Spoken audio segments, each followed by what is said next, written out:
I'm about to say a really dirty word. A really dirty word. Like a dirty word that in the spiritual world, everybody is like, oh, you can't do that. Oh, you don't. No, you can't do that.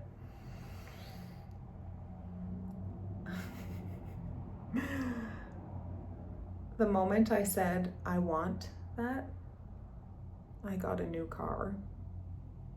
And I know, we're not supposed to want anything. Want's a really dirty thing. It's a really bad thing. It's a naughty thing.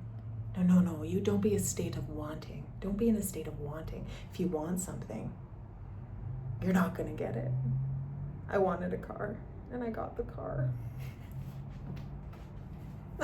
Let me tell you a story. So, before I tell you the story, wanting has been desperately misunderstood. Poor wanting. It's just a word. Didn't do anything to anybody, and all of a sudden it's got this bad rap where you can't say it. Oh no, don't say that you want something. No, you're screwed if you want it. It's never gonna come. Nuh-uh, you ain't never gonna get that, honey. You might as well die before that happens. No, because you want it too bad. It's just gonna play with you. It's like the ultimate, like, F-boy, right? It's like, it's just gonna play with you and cast you aside. No, that's not true. So, my name is Jenya. I like to cause controversy, ridiculousness, bouts of laughter, and extreme power in people via consciousness and balance. So, excuse me. Wanting is different than a state of longing. And most of the time, we're not aware of what is underneath the word want. Yes, words have power, but it's really the emotional state that's underneath them that matters the most. And here's the great explanation.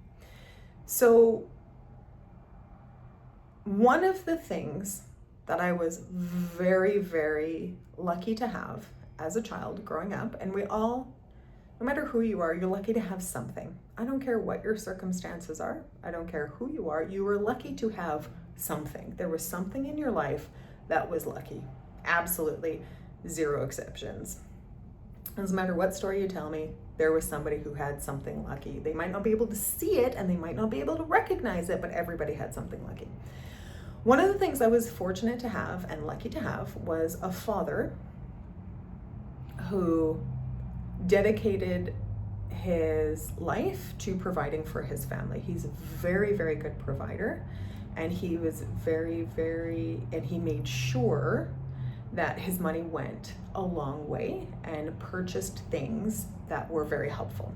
So for instance, we never ate out as a family. Like if we got Subway, it was a big deal. Like, whoa, we got Subway, right? Parents are like, do you want pizza? You're like, yeah, we want pizza. And they like make homemade pizza. And we're like, crap, damn it, no, we don't want that.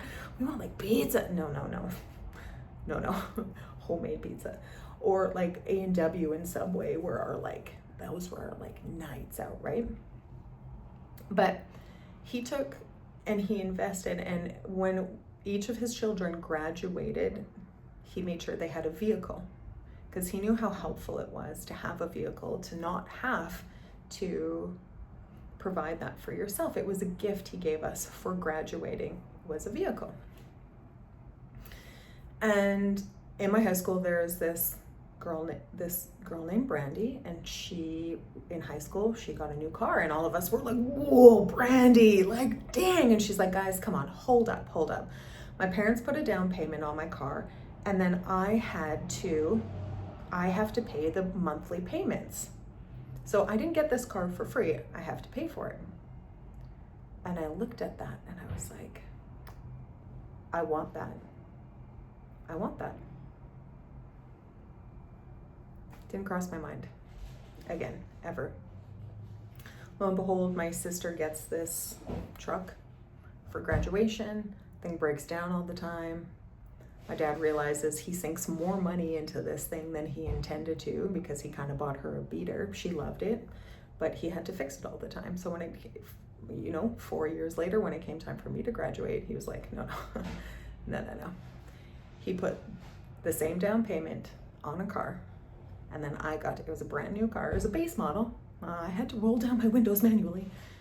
And it was the standard. I had to learn how to drive that. And I had to pay for it. I got exactly what I wanted. But it wasn't the words, I want that brought it to me. And it wasn't the words, I want that kept it from me. It was the state of choosing. And lo and behold, what I didn't know is I also grew up in a ridiculously hard situation, and I wasn't typically allowed to want things, or I had a longing for a lot of things and wasn't allowed to choose a lot of stuff for myself. And I was a conglomerate of this family, right? I had to be this family in order to be accepted. And so it was the simple act of choosing, of saying, I want that really brought it into me. But it wasn't it wasn't like, oh, I'm gonna have this no matter what. It was just a choosing of, yeah, I want that. That's what I want for my experience. That's what I choose in this experience. So before you give want a dirty name, before you cast it aside, remember, it's not the state of wanting. It's not, wanting is longing. It's a state, it's an emotional state. It's an emotional way that you're processing a thought that determines how something comes to you. So you can still use the word want when you're choosing something. It's this emotional state underneath that matters the most. That's my story. I'm sticking to it. I like that story, so I'm going to stick to that story. Like, I'm going to stick to that. Like, I got what I wanted because I chose it. I'm sticking to that story. There's lots of them that I rewrite because lots of them were total shit. And I'm like, no, I'm going to take a new option. Next story, please. Like, let's give that one a different meaning. But that's the one I'm going to stick to. I love that story. I love you. Thank you for watching. You want to be part of a super cool community? Come on, join us. I got one going on. Who doesn't have a community these days? You're either part of a community or you have one. And this one's full of awesome people. So I'll see you there, and I'll see you in the next video. Love you.